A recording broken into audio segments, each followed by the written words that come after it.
मरीज़ की लाइफ को बिल्कुल ही बदल सकते हैं एक छोटे से प्रोसीजर के साथ। नंबर ऑफ़ पेशेंट्स बहुत ज़्यादा होते हैं, तो जो वर्क फ्लो होता है वो बहुत ज़्यादा होता है। अगर उसमें सबसे ज़्यादा रोल था आर्टिफिशियल इंटेलिजेंस का, यानी कि डॉक्टर्स का एक्सपीरियंस तो था ही, लेकिन उसमें एक एडिशनल वैल्यू जो आ जाती थी वो थी आर्टिफिशियल इंटेलिजेंस की। जैसे कि आपकी स्टडीज़ दिल्ली में रही है, वैसे ही आपने अपनी फेलोशिप और ट्रेनिंग जर्मनी में कंप्लीट की।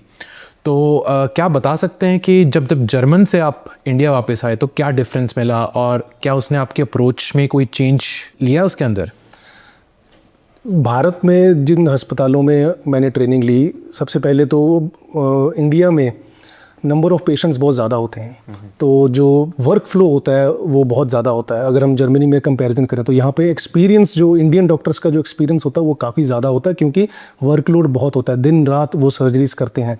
इसको हम सरल भाषा में कहते हैं कि कोई डॉक्टर ने हज़ारों ऑपरेशन किए तो वो अच्छा, अगला ऑपरेशन भी अच्छा ही करेगा, क्योंकि दिन पर रात काम ही एक ही किया। लेकिन जर्मनी में इसका बिल्कुल विपरीत था। जर्मनी में पॉपुलेशन कम है, वहाँ पे डॉक्टर्स भी कम है, पेशेंट्स भी कम है। वहाँ पे मेरे को याद है, जहाँ पे दिल्ली में हम एक दिन में 10-10, 15-15 ऑपरेशन करते थे, जर्मनी में एक दिन में 1 या 2 ऑपरेशन ही हुआ करते थे।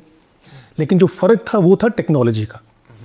जर्मनी में मेरा जो इंट्रोडक्शन हुआ था आर्टिफिशियल इंटेलिजेंस के साथ, जब मैं वहाँ पे ट्रेनिंग के लिए गया था, वहाँ पे पहली बार आर्टिफिशियल इंटेलिजेंस नामक मैंने चीज़ सुनी थी, जो कि घुटनों के ऑपरेशन में भी इस्तेमाल की जा सकती है। यहाँ पे ऐसा भी इंडिया में एज सच कोई भी रेवोल्यूशन आर्टिफिशियल इंटेलिजेंस को लेकर नहीं आया था। तो जर्मनी में जब हम देखते थे कि एक ऑपरेशन को वो इतने ज़्यादा एक्यूरेटली पहले स्टडी करते हैं, ऐसा नहीं है कि वो डायरेक्टली पेशेंट को ऑपरेशन थिएटर में लेके जाकर ही ऑपरेशन के बारे में सारी जानकारी लेते हैं। वहाँ पे ऑपरेशन से पहले पेशेंट की पूरी हिस्ट्री, एग्जामिनेशन, उनकी पूरी जांच, x ray, CT scan, 3 dimensional recreation, MRI, वो सारी जांच पहले की जाती थी, और फिर जब सारी जांच को वो समझ लेते थे, फिर वो ऑपरेशन थिएटर में मरीज़ को लेके जाते थे।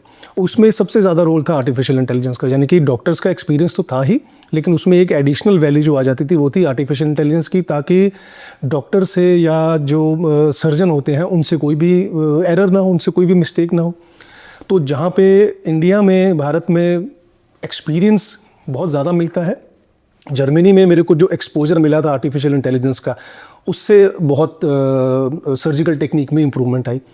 तो जो रिज़ल्ट्स में जो फ़र्क पड़ता है, आप इमेजिन करें, अगर हम ऑपरेशन थिएटर में किसी मरीज़ को लेकर जाते हैं और फिर ऑपरेशन के दौरान ही सारी जांच करते हैं उसमें, या हम अगर सारी जांच पहले से कर लें और फिर ऑपरेशन थिएटर में लेके जाएं, तो जाहिर सी बात है उसी पेशेंट को, मरीज़ को अच्छा रिजल्ट मिलेगा जिसके बारे में हमें कंप्लीट नॉलेज होती है या हमें सारी जानकारी मिली होती है।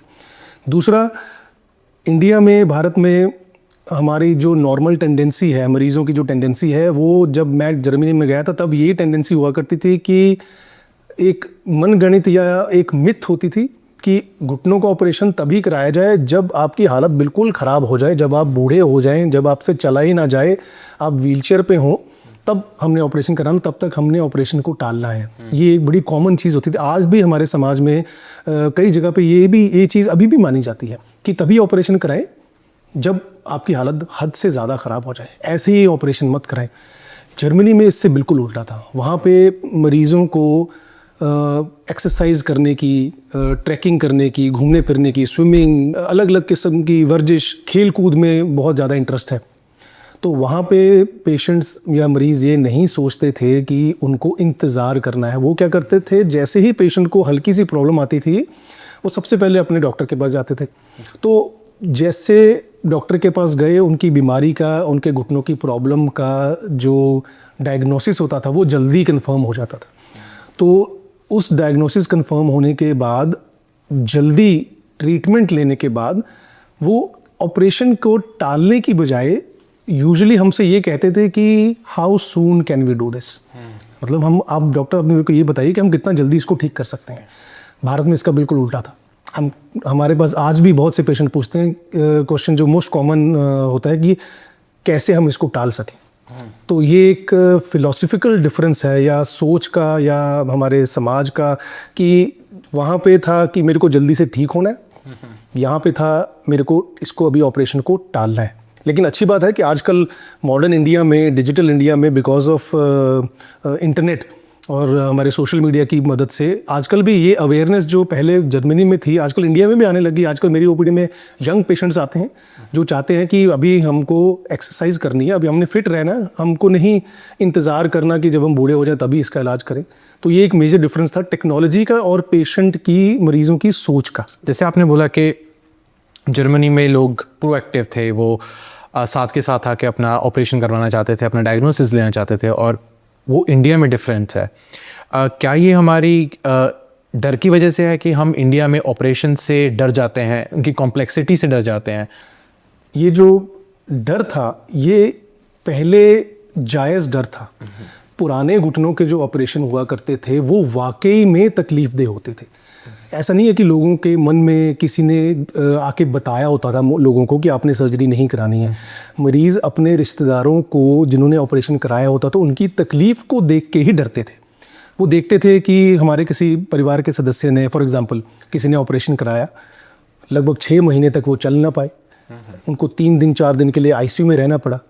दर्द के कारण उनकी हालत बहुत बुरी रहती थी, उनको दर्द की इंजेक्शन, दवाइयाँ वगैरह इतनी लेनी पड़ती हैं। उसके बाद काफ़ी दिनों तक उनको दर्दनाक फिजियोथेरेपी, एक्सरसाइज करवानी पड़ती थी। कुछ मरीज़ ऑपरेशन के बाद पहले से भी बदतर हो जाते थे।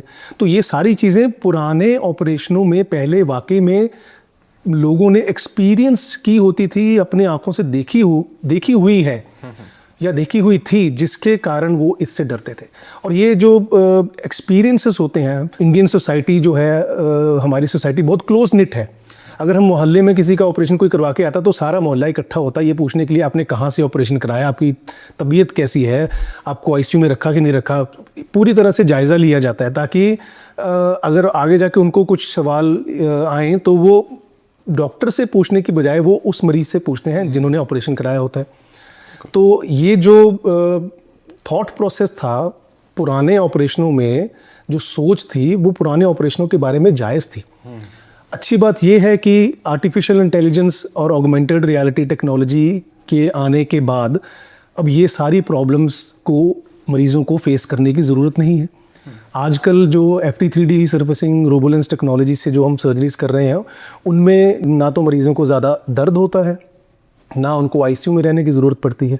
मेटल के स्टेपल जैसे लोहे के टांके लगाते थे बड़े ऑपरेशन में, बड़ा चीरा लगा के, उसकी कोई ज़रूरत नहीं होती है। पेशेंट को आईसीयू में नहीं रखा जाता तो वो अपने परिवार के साथ रहते हैं। हमारी इंडियन सोसाइटी में जब किसी भी परिवार के सदस्य का ऑपरेशन करवाने आते हैं तो आज भी मेरे ओपीडी में आते हैं तो उनका सारा परिवार साथ में आता है। ऐसा नहीं है कि जाओ आप ऑपरेशन करवा के आ जाओ, हम आपको वापस मिल लेंगे। और साथ में बहू आती है, साथ में बेटे आते हैं, साथ में उनके बच्चे आते हैं।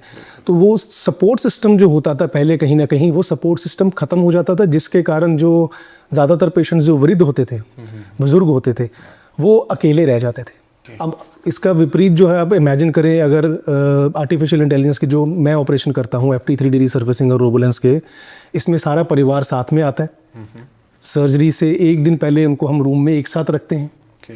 भर्ती के अगले दिन ही पेशेंट की सर्जरी हो जाती है और सर्जरी के कुछ घंटों के बाद मरीज़ अपने परिवार में वापस उसी रूम में आ जाता है, अपने पोतों के साथ, अपने पोतियों के साथ, अपने बेटे बहू के साथ। तो जो अकेले रहने का जो प्रॉब्लम होती है, जो मनोबल जो है वो कम होने की बजाय स्ट्रांग हो जाता है कि उनको लगता है कि मेरे परिवार वाले साथ में ही हैं, अगर कोई प्रॉब्लम आई तो वो सॉल्व कर देंगे। लेकिन FT3D सर्फेसिंग और रोबोलेंस के जैसे ऑपरेशन उनमें इतना ना तो ज़्यादा कोई दर्द होता है, ना कोई चीर फाड़ होती है, ना कोई ब्लड लॉस होता है, इतना ज़्यादा पेशेंट को ज़्यादा तकलीफ़ नहीं होती है, तो ज़रूरत ही नहीं होती, पेशेंट जल्दी रिकवर करते हैं।